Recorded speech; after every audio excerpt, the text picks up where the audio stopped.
Okay, go ahead.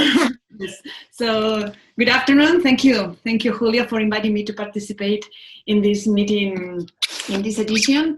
And thank you all for being here today. So I'm a digestive surgeon, and as I was finishing my residency around 2006, a robot was incorporated at the OR. So I have been involved with robots for a long time. However, it was later as a colorectal surgeon that I became really involved in this technology. Most of us here in this meeting know the benefits of robotic surgery, but also knows its limitations. But in my opinion, the new frontiers we have to cross depend on complex technological development by engineers, of course.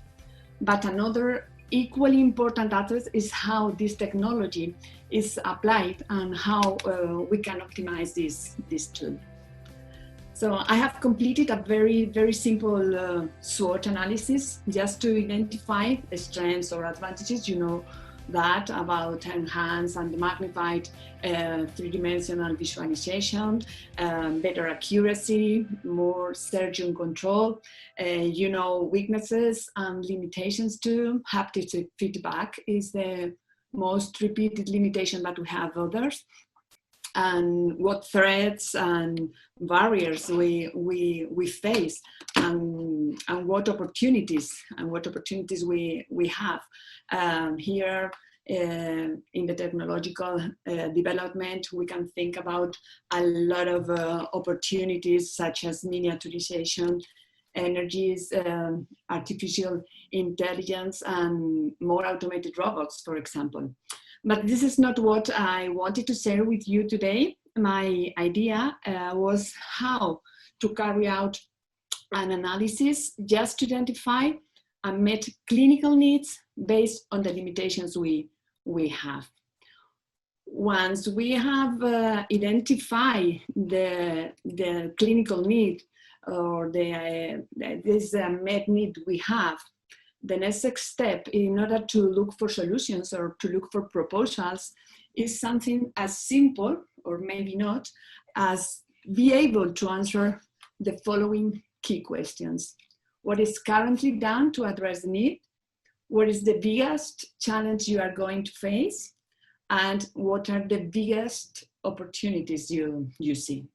So if you are able to answer these questions, maybe you are able to do this exercise, complete a sentence, fill in the gaps. So we will address, so we are here whatever you need or whatever you think that is your unmet clinical need.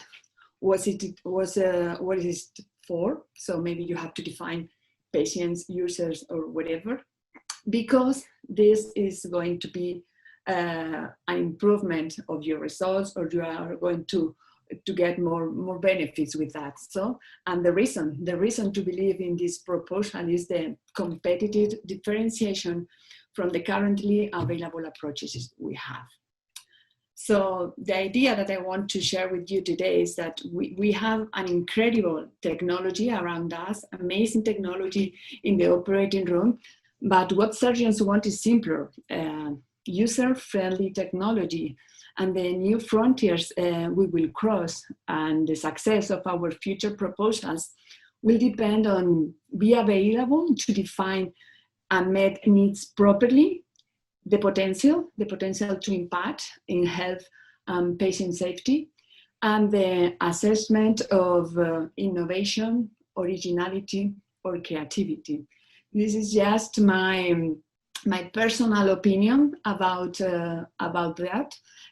Probably I'm wrong, I don't know, but I will be happy to get your feedback or your questions or comments related to that. Thank you. So thank you very much. Any questions, any comments? Rocío, now you are training the next generation of innovators in Europe through this Catalyst Europe project.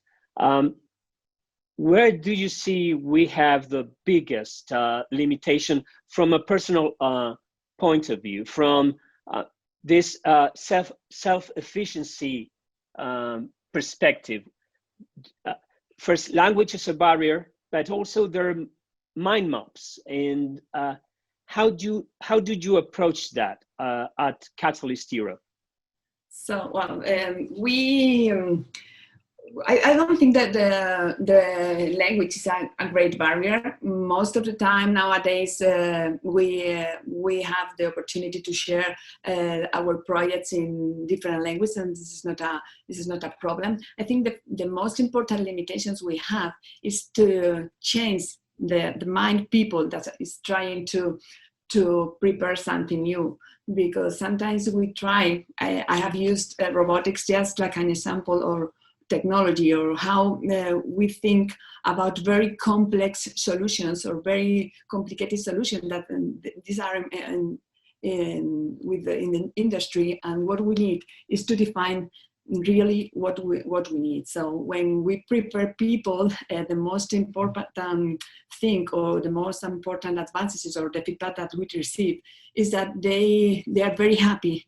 Because we tell them, this is what you have to define, your unmet need, what is done before, and what are you going to do to better improve. So they need like the way to prepare their proposals and their presentations. So maybe the limitations is to change the mind of people that are working in these kind of things, and they appreciate this information, and they appreciate a lot the things that we can teach them in that sense, more than a specific technological development or something like that. Perfect. And do you think that, sorry, just a moment, Jeremy has texted me saying that he has a bad connection and there is no way for him to present. So, and he wishes us the best for the summit. Thank you very much, Jeremy. So the next question would be, can a format like this, or can we use digital tools like this platform to promote the development of projects related to innovation in surgery across the world, not just only here in Europe or the United States? Can we take this further and go to low and medium income countries and collaborate with them to push innovation and research forward? I think it's very important, and it's very useful, because it's the better way, or the best way to collaborate with people in different countries. So Catalyst Europe has been years, last year and the others in a different way.